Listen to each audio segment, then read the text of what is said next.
Hi, this is Janelle from the SPCA of Texas, and this is my friend Thomas. And today we're going to talk about crate training. To start off, you want a crate that is big enough for the dog to stand up, turn around, and be able to move comfortably in. If they can't stand up in it, if they can't turn around, then it's too small. And just start off with something to make it comfortable inside so they're not sliding around. And make sure, especially if it's a bigger dog, that's maybe on a mat or something, so if they step into it, it doesn't slide. Some dogs may be inclined to use a crate. Some more fearful dogs may feel like it is a cozy spot where they want to go and retreat, in which case you probably don't have to do much.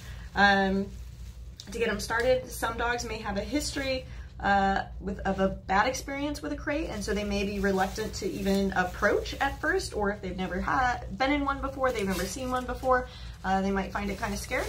So in that case, you would initially reward the dog just for going anywhere near the crate, even looking at the crate, sniffing the crate, even if they don't want to go all the way in. When you are doing any kind of training, you always want to use small treats about the size of a piece of kibble or a pea, because you're going to be using a lot of them while you're doing training, and you want to adjust their meals accordingly so they're not getting overfed.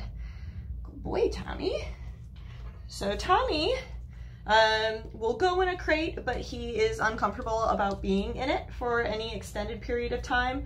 When we first started this, he didn't even want to go in all the way. Good boy. So I started feeding him his meals in a crate to get him more comfortable with going in there, especially if you use a slow feeder, something that kind of looks like a puzzle ball. Put those in the back of a crate. That way they'll have to take a little bit longer to eat their food. It's an enjoyable experience. And then they just get comfortable going in there, and just leave the door open. You may find if the dog is scared of the door when you first start training, you may actually want to remove the door or put something on it so that it stays tied back and open so it doesn't accidentally shut and scare the dog. But to start, I just toss treats in the back of the crate, and you can see he's reluctant to go all the way in. He keeps one foot out. Yes, good boy. And then I reward him again when he turns around, and reward him for staying in there. In fact, he's actually going and sniffing, seeing if he can find more treats in the back. And so once he's comfortable, okay, come on, Tommy, crate. So I can start introducing a word that means go into the crate just before I toss in the treat, once I know that he'll actually start to go in for them. And then reward him for staying inside.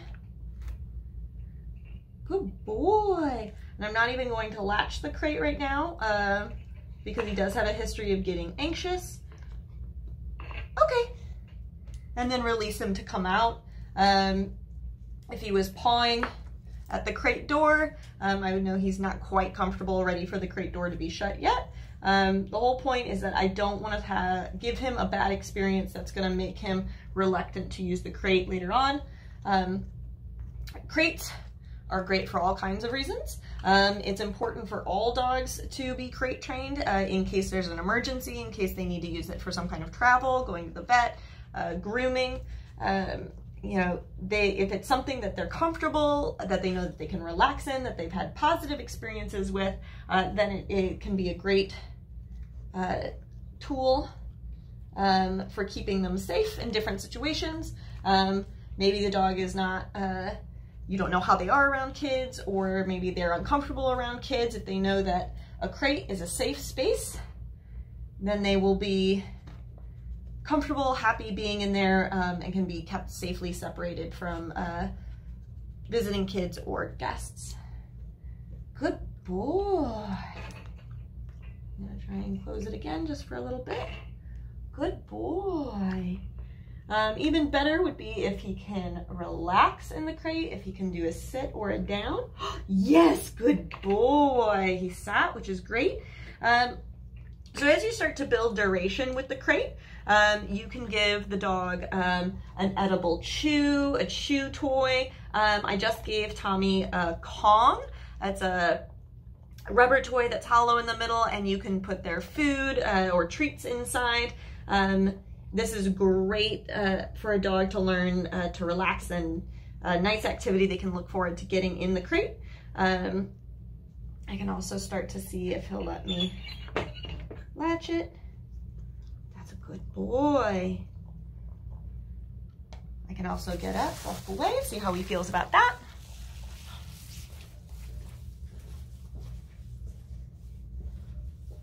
Good boy.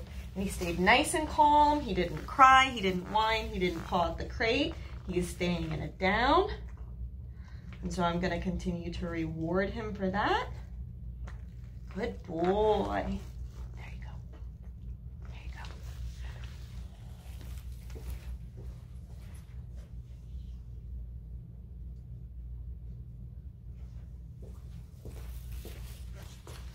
Good boy. And I really only want him to spend as much time in there as he can handle. If he did start to cry or whine or paw at the crate door, I would wait until he took a little break in that. If he gave me just a little bit of pause, of quiet, of settling for just a moment, then I'd be like, okay, and then open and let him out. Because I don't want him to think that pawing, crying, barking is what actually got him out of the crate, but that he'll actually be let out of the crate when he is quiet and settled. So this is actually great progress for him. He's been working on crate training for a little bit. When we first started, he didn't even want to go inside to get the treats. He was very nervous about it. And so it just took regular feeding his meals in there, morning and night, regularly putting his toys and treats inside, and doing things like giving him a Kong while he's in there.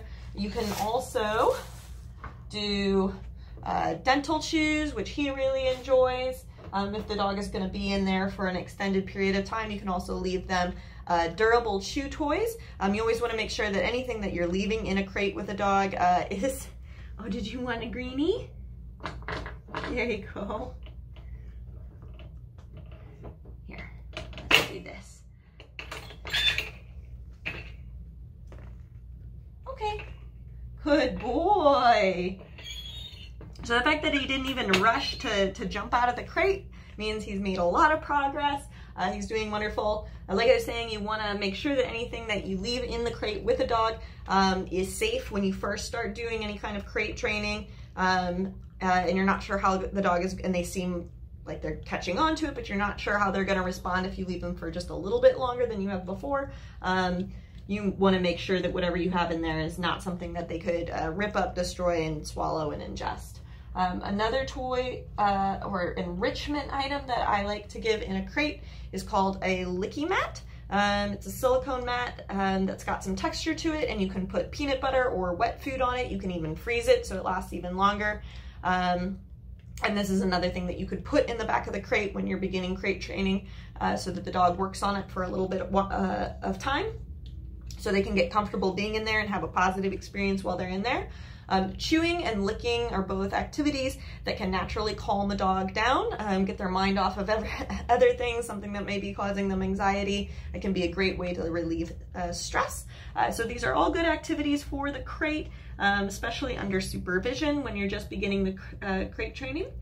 But that's a good boy, but he's being nice and relaxed right now. So now is when I would practice leaving him for shorter periods of time, coming back when he's calm, quiet, and letting him out of the crate. But he's really happy relaxing in there right now. He doesn't even want to come out. So this is our end goal, our hope with crate training. We never use it as punishment.